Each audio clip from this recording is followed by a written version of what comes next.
स्वामी अविमुक्तेश्वरानंद सरस्वती उत्तराखंडच्या ज्योतिषपीठाचे शंकराचार्य। दिवस होता 18 जानेवारीचा, म्हणजेच मौनी अमावस्येचा। प्रयागराजच्या संगमावरती उत्तर प्रदेश प्रशासनानं त्यांना स्नान करण्यापासून अडवलं। तेव्हापासून शंकराचार्य विरुद्ध योगी सरकार यांच्यामध्ये वादाची टिंगी पेटली। हा वाद आता इतका वाढू लागलाय की त्याला आता वणव्याचं स्वरूप यायला लागलंय। त्याचं मूळ कारण म्हणजे शंकराचार्यांविरोधात दाखल झालेली पोक्सो अंतर्गत तक्रार। शनिवारी 21 फेब्रुवारीला पोक्सो ऍक्ट नुसार त्यांच्या विरुद्ध तक्रार नोंदवण्यात आली। त्यांच्यावर 2 कमी वयाच्या मुलांवर शोषण करण्याचा आरोप लावण्यात आला। त्यानंतर त्यांना अटक होण्याच्या बातम्या देखील मीडिया समोर येऊ लागल्या। या अटकेला स्थगिती मिळाल्यानंतर त्या पीडित मुलांनी कबूल केलं की त्यांना आर्थिक मदत देऊन शंकराचार्य महाराजांविरुद्ध तक्रार नोंदवायला सांगितली। त्यामुळं या वादाला आता वेगळंच वळण आलेलं दिसतंय। हा वाद इतका गुंतागुंतीच्या वळणावर आलाय की या संपूर्ण प्रकरणाची पाळंमुळं केवळ एका पोलीस तक्रारीत नसून ती धार्मिक सत्ता संघर्ष, जुने वाद आणि राजकीय मतभेदांमध्ये विखुरलेली आहे। या वादातून आता असा प्रश्न उपस्थित होतोय की शंकराचार्यांना या घटनेत नेमकं कोण अडकवतंय? आशुतोष महाराज आणि शंकराचार्य यांचा वाद नेमका काय, हेच आपण सविस्तर या व्हिडिओच्या माध्यमातून जाणून घेणार आहोत। नमस्कार, मी प्रथमेश आणि तुम्ही पाहताय विशेष भारी। म्हणजे या घटनेची सुरुवात होते 18 जानेवारी 2016ला। मौनी अमावस्येच्या दिवशी प्रयागराजच्या संगम तीरावर स्नानाचं आयोजन करण्यात आलं होतं। या स्नानाला जात असतानाच उत्तर प्रदेश प्रशासनानं शंकराचार्य यांची अडवणूक केली। यावरून शंकराचार्य आणि उत्तर प्रदेश प्रशासनाविरोधात वाद झाला। त्यानंतर त्यांनी त्यांच्या शिबिराबाहेरच आंदोलनाला सुरुवात केली। त्याच्यानंतर 6 दिवसांनीच म्हणजे 24 जानेवारीला आशुतोष महाराज हे 2 कमी वयाच्या मुलांसमवेत झुंसी पोलीस ठाण्यात पोहोचले। आशुतोष महाराज हे रामभद्राचारी महाराजांचे शिष्य आहेत। त्यांची ओळख म्हणजे ते स्वतःला शाकुंभरी पीठाधीश्वर असंही म्हणतात। त्यानंतर 25 जानेवारीला त्यांनी ही तक्रार वरिष्ठ पोलीस अधिकाऱ्यांना ईमेलद्वारे पाठवली, पण त्यांच्या विरोधात कोणताही FIR दाखल केला नाही। त्यानंतर 8 फेब्रुवारीला आशुतोष महाराज हे या दोन्ही मुलांना घेऊन कोर्टात गेले। कोर्टात त्यांनी त्यांच्या विरुद्ध 2 तक्रारी दाखल केल्या। त्यातल्या पहिल्या तक्रारीत त्यांनी असं म्हटलं की अविमुक्तेश्वरानंद यांच्या आश्रमात कमी वयाच्या मुलांना कामावर ठेवलं जातं। याच परिस्थितीमध्ये त्यांच्यावर लैंगिक शोषण होण्याची शक्यता असते असं त्यांनी सांगितलं। आणि दुसऱ्या तक्रारीत त्यांनी म्हटलं की अविमुक्तेश्वरानंद यांनी बनावट लेटर हेड आणि कागदपत्र तयार केल्याचा आरोप केला। या बनावट कागदपत्रांद्वारे शंकराचार्य लोकांची आणि जनतेची फसवणूक करतायत असं त्यांनी सांगितलं। शंकराचार्यांनी हे सगळे आरोप फेटाळून लावून त्यांच्या वकिलांनी 10 फेब्रुवारीला उत्तर दाखल केलं।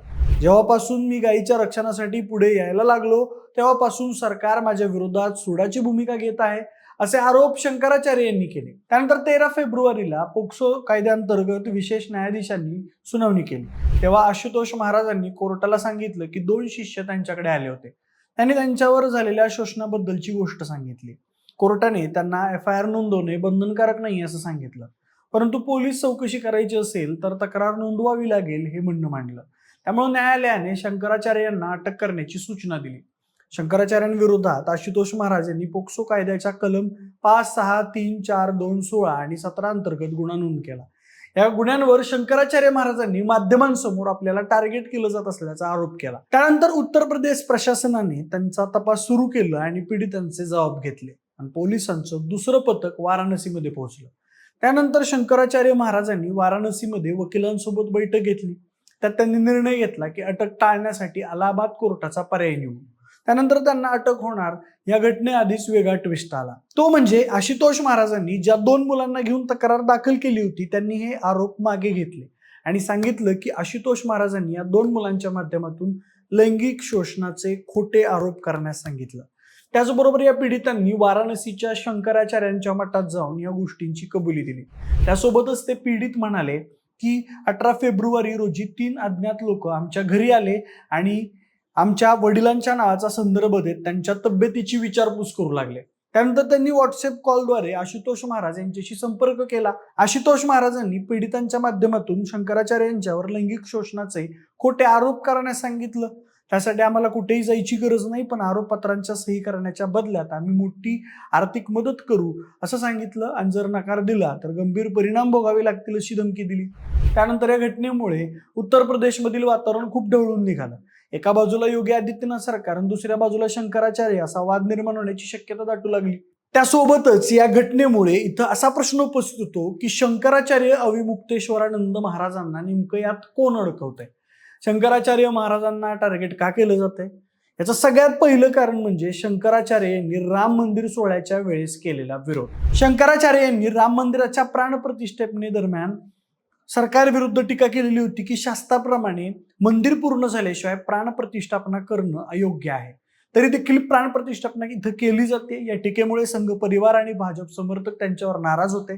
त्यानंतर उत्तर प्रदेशात गायींचं रक्षण करावं आणि गायीला राष्ट्रमाता घोषित करावं या मागणीसाठी त्यांनी लढा उभा केलेला होता.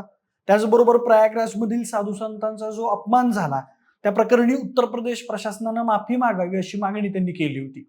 त्यामुळे योगी सरकार त्यांच्यावर नाराज होतं असंही माध्यमांद्वारे बोलू जावं लागलं. त्यानंतरच सगळ्यात महत्वाचं कारण म्हणजे स्वामी अविमुक्तेश्वरानंद महाराजांनी मोदी योगी सरकारच्या हिंदुत्वावर ठेवलेलं बोट. आतापर्यंत माध्यमांमध्ये आणि त्यांनी दिलेल्या मुलाखतींमध्ये ते वारंवार योगी सरकारच्या हिंदुत्वावर अत्यंत तिखट शब्दात बोलताना दिसले. त्यावर अचानक अविमुक्तेश्वरानंद महाराज यांना तुम्ही शंकराचार्य आहात हे सिद्ध करा अशी नोटीस जारी झाली. या नोटिसीच्या घटनेनंतर लगेचच हे लैंगिक शोषणाचे आरोप त्यांच्यावर झाले आणि या आरोपाखाली अटक करण्याचं प्रकरण समोर आलं. त्यामुळे योगी सरकार आणि शंकराचार्य यांच्यातील मतभेदांना आणखी तीव्रता मिळाली हे नक्की. हा वाद केवळ वैयक्तिक नसून तो सनातन धर्म आणि राजकीय सत्ता यांच्यातल्या श्रेष्ठत्वाच्या संघर्षाचं रूप धारण करताना सध्या दिसू लागलाय. त्यामुळे योगी सरकारच्या प्रतिमेवर अनेक प्रश्नचिन्ह उपस्थित व्हायला लागले. शंकराचार्य महाराजांना नेमकं कोण अडकवतं या प्रश्नांमध्ये केवळ पोलीस किंवा सरकारच नाही तर संत समाजातील अंतर्गत गटबाजी याला कारणीभूत असल्याचं बोललं जातंय. बाकी मंडळी, तुम्हाला या घटनेबद्दल काय वाटतंय? शंकराचार्य महाराजांना टार्गेट केलं जातंय का हे आम्हाला कमेंटच्या माध्यमातून नक्की सांगा. सोबतच आपल्या विशेष भारीच्या YouTube चॅनलला सबस्क्राईब करायला अजिबात विसरू नका. धन्यवाद.